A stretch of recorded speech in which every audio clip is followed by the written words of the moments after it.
Good morning. Chapter 4. Stifling the Child Within. How do our parents, other authority figures and institutions, such as education, organized religion, politics, the media, and even the helping professions, stifle or deny our child within? How can we identify whether we were affected? What factors or conditions made our parents and others stifle our child? Some human needs. In ideal circumstances, some human needs must be fulfilled so that our child within can develop and grow. Drawing on authors such as Maslow of 1962, Wheel of 1973, Miller of 1983 and 84, and Glasser of 1985.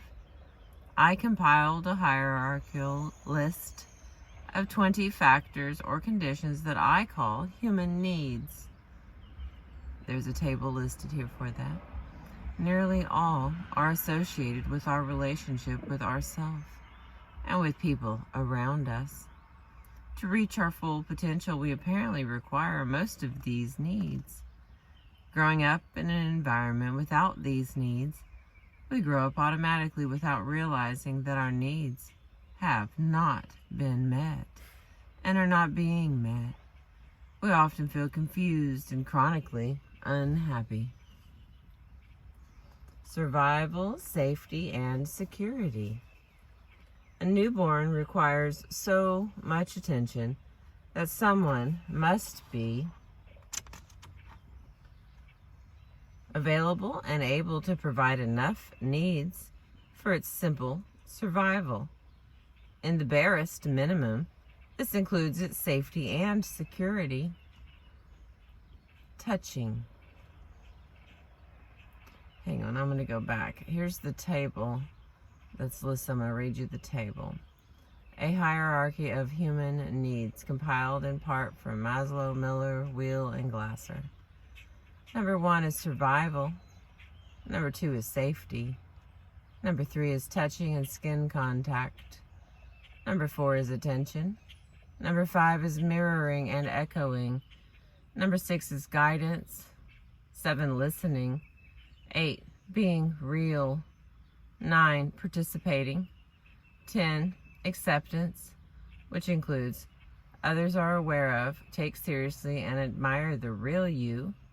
Freedom to be the real you. Tolerance of your feelings. Validation, respect, belonging, and love. Number 11, opportunity to grieve losses and to grow. Number 12, support. Number 13, loyalty and trust. Number 14, accomplishment, which includes mastery, power, control, creativity, having a sense of completion, making a contribution. Number 15, altering one's state of consciousness, transcending the ordinary. 16, sexuality. 17, enjoyment or fun. 18, freedom. 19, nurturing. And number 20, unconditional love, including a connection with a higher power. Now, touching. From studies by Spitz, Montague, and others, we know the importance of touch is a human need. Infants deprived of touch fail to thrive and grow, even if they get proper food, nourishment, and protection. Touching is most powerful by appropriate skin-to-skin contact. Experiments with rabbits fed. Sorry, it's a big bird. Experiments with rabbits fed inducing diets show that those rabbits which are held and petted by the laboratory workers tend not to get hardening of the arteries. Those rabbits which are not held and petted tend to get the hardening of the arteries. It seems that to feel connected and cared for, we need to be hugged and touched. Virginia Sater has suggested that we need from 4 to 12 hugs a day as part of our health maintenance. Attention. The child or individual must be attended to, i.e., given attention. The mother or other parent figures must attend the infant and child so that at least its safety, security, and touching are met. Mirroring and echoing. The next need begins to validate the infant, child, or even the adult as a feeling and thinking being. Mirroring and echoing is when the mother reacts non-verbally by facial expression, posture, sounds, and other movements so that it realizes that it is understood. At this point, we understand that if the mother or other parent figure cannot provide these first few needs, the child's physical, mental, emotional, and spiritual growth would likely be stunted. One reason may be that the mother herself is so impoverished and needy that she uses her infant to satisfy her own unmet needs. This is an amazing thing about infants. They can sense that mother is needy and can eventually detect her specific needs and begin providing them for her. Of course, this carries a major price: the denial, stifling, and stunting of the infant's own true self or child within. That price escalates as the child grows into an adult, with resulting physical, mental, emotional, and spiritual suffering. Guidance. Guidance also a part of helping the infant and child to develop and grow. It may include advice, assistance, and any other form of help, verbal or nonverbal. It also includes modeling and teaching appropriate and healthy social skills. Listening, participating, and accepting. It is helpful to know that someone hears us, even if they do not always understand. Increasingly, nourishing forms or types of listening are associated with numbers 9 through 20 on this needs hierarchy, including participation with the child in appropriate activities and accepting the self, the child within, of the infant, child, and the eventual adult. The mother or parent figure or concerned other is aware of, takes seriously, and admires the other person's real self. They demonstrate their acceptance by respecting, validating, and being tolerant of the feelings of the other's real self. This allows the child within the freedom to be its authentic self and to grow. Now, readers may see that some of their needs were met, perhaps are not being met. Yet we are but halfway through this hierarchy of our human needs. Opportunity to grieve losses and to grow. With each loss that we experience, whether it be real or a threatened loss, we have a need to grieve it, to work through the associated pain and suffering.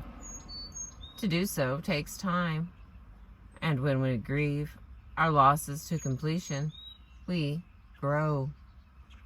This process of grieving and growing is what a major part of this book is about. Support. Support implies that the friend or caretaker will not block the real self-seeking, receiving input and creating, and will do everything possible to assure that the real self can fulfill its potential. Support includes actively doing whatever is possible to see that the real self is able to fulfill its potential. Loyalty and trust. Being supportive requires loyalty and trust from both the giver and the receiver. A person cannot betray another person's true self for long. without causing serious damage to the relationship.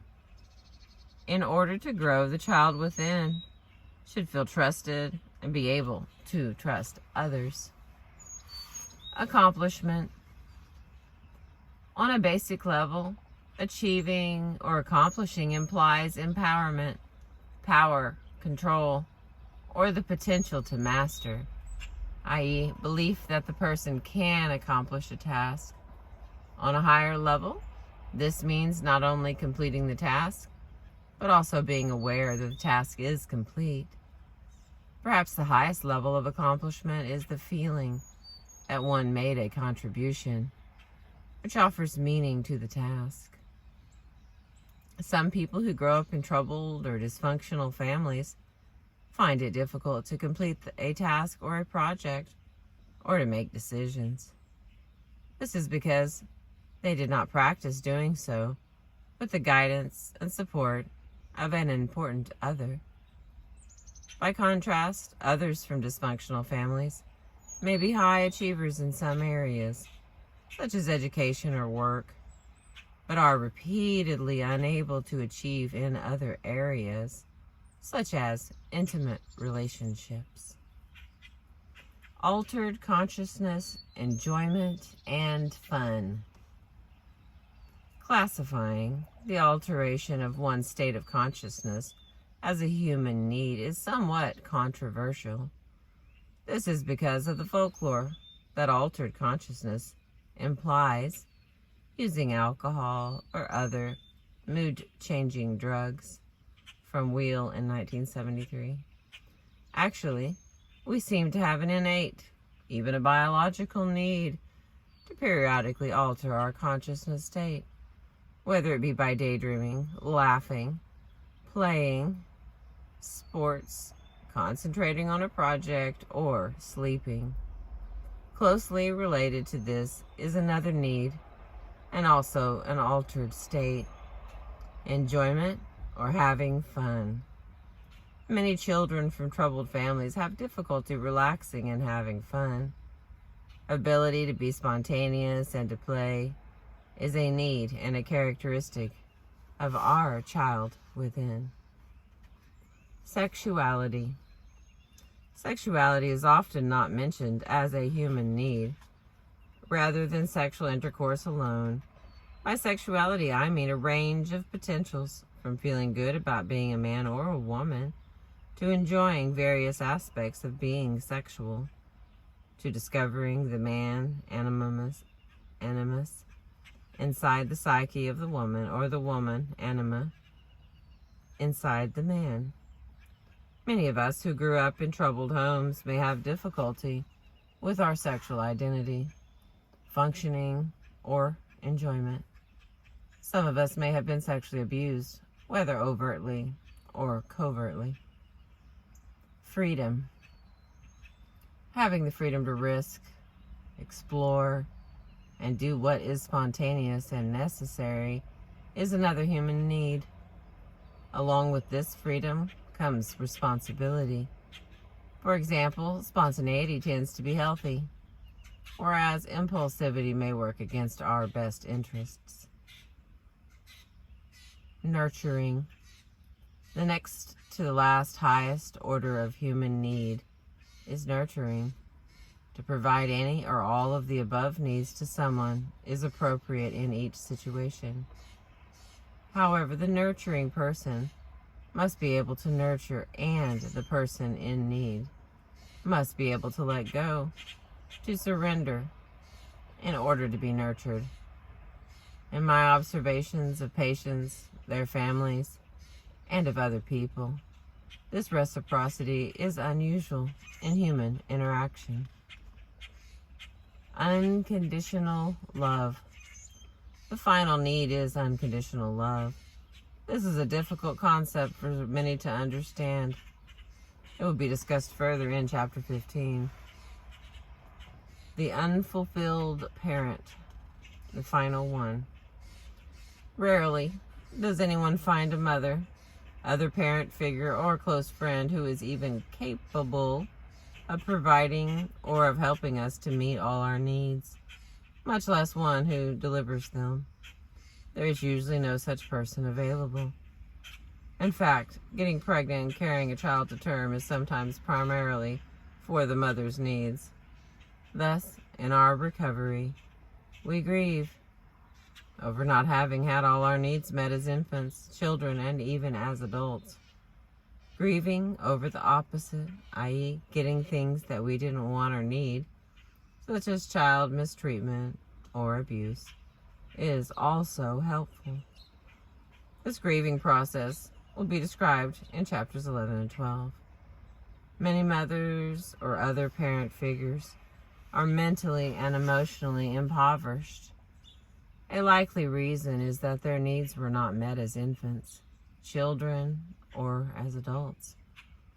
They are thus so in need that they tend to use others in an unhealthy and inappropriate way to get these needs met. Anyone in their immediate environment, anyone close to or near them, including infants and children, will be unconsciously used. Miller, 1983. In order to survive, the child who cannot develop a strong, true self compensates by developing an exaggerated, false, or codependent self. At first, it may seem inconceivable that a mother would use a vulnerable, helpless newborn infant to get her own needs met. Yet, this occurs repeatedly in many troubled or dysfunctional families. Conditions in the child's parents and family that tend to promote such confusion, regression, and misdirection will be described in Chapter 5. Thank you for listening to Chapter 4 from Healing the Child Within by Charles L. Whitfield, M.D. I appreciate you.